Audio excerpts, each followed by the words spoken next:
In the past few weeks, it's been pointed out to me that I've been overreacting to small things. Now, I didn't think I was overreacting. I thought my reaction was absolutely appropriate for the circumstances. But I was outvoted by my family, so I had to admit that I was overreacting.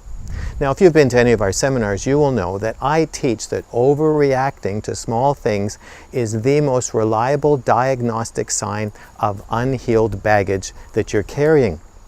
So I was caught by my own teaching, and I had to admit that I must have baggage that was triggering my overreaction. Now, I've been teaching about baggage for about 20 years, and I thought I had dealt with all of my baggage and I dealt with everything, but I think that God deliberately set me up. He knew that there was still more healing I needed to do. There was still more baggage I hadn't dealt with because I wasn't aware of it. And the only way I would deal with it is if He brought it into my face by having me overreact and then notice it, or have my family notice it. And so it was a setup. It was a God setup. So I then did what I teach people to do in this situation.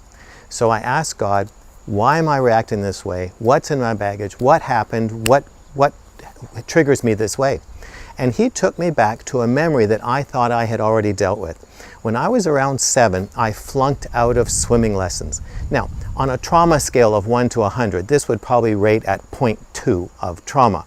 But to a 7-year-old, this was a really big deal to me. And so then I asked God, so what did I believe about that event? How did it affect me? Or what lies did I believe about myself as a result of that event? So the number one lie was, I am a loser. I'm defective. I'm different from everybody else. I'll never amount to anything. I'll never be able to do anything athletic or do anything in sports. There's something wrong with me. I became deeply ashamed of myself. So I was damaged by the wound of shame.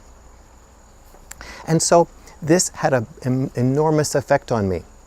I want to ask you the question, have you ever felt like a loser? Now, be honest.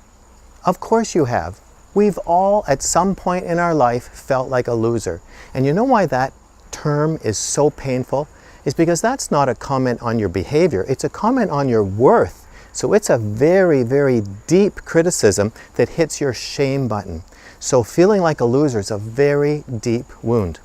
So at the time then, when I was around 7, after this happened, I became very withdrawn and reclusive. I withdrew because I felt so defective. But as time passed and I moved up through the grades, my marks started to go way up. And I started to get recognized and affirmed and rewarded for high grades. And my self-esteem started to go up. And I started to feel better about myself. And I started to use my grades as a defense for what a loser I was feeling deep inside. I used my grades as a compensation for my inner pain of being a loser.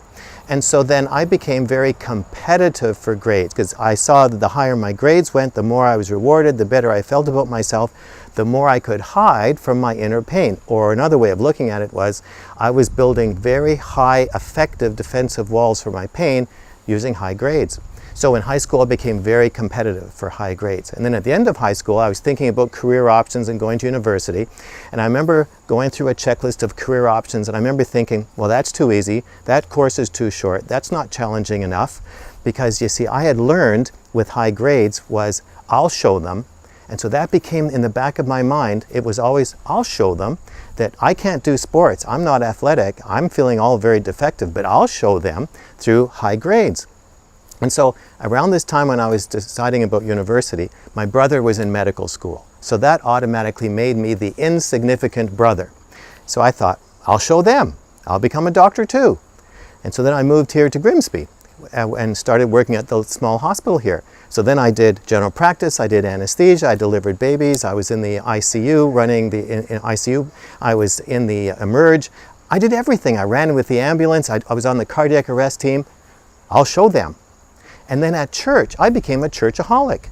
I did everything at church. I traveled around the world helping missionaries because I was going to show God that I wasn't a loser. So I didn't know about God's love for me, and so I thought if I could really perform, I could earn His love and make Him notice me, and maybe He would love me.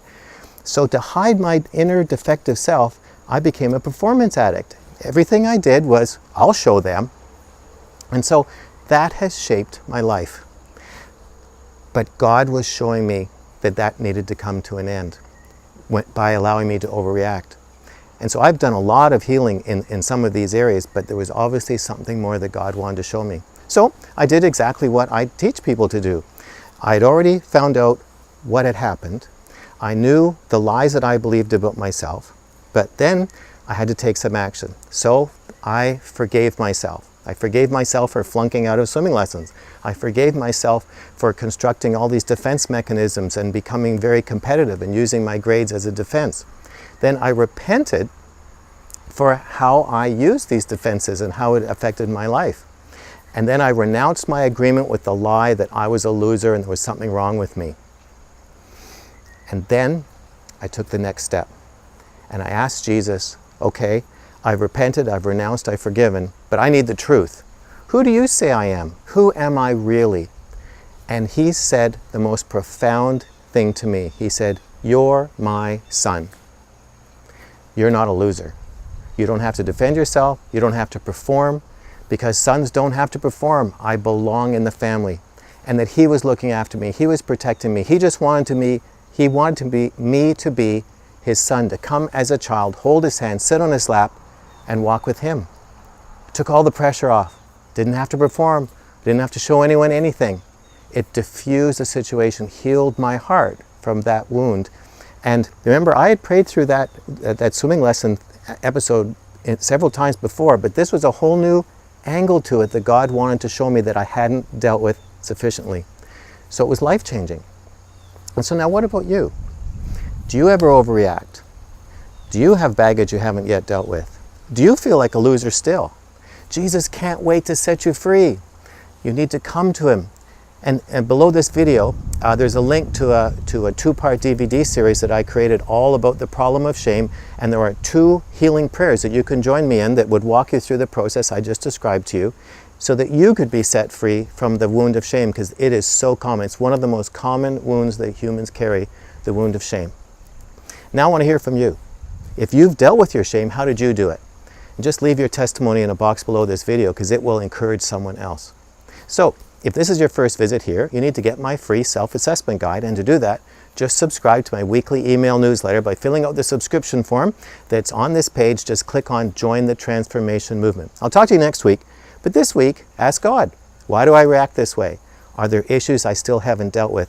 And what do you want me to know?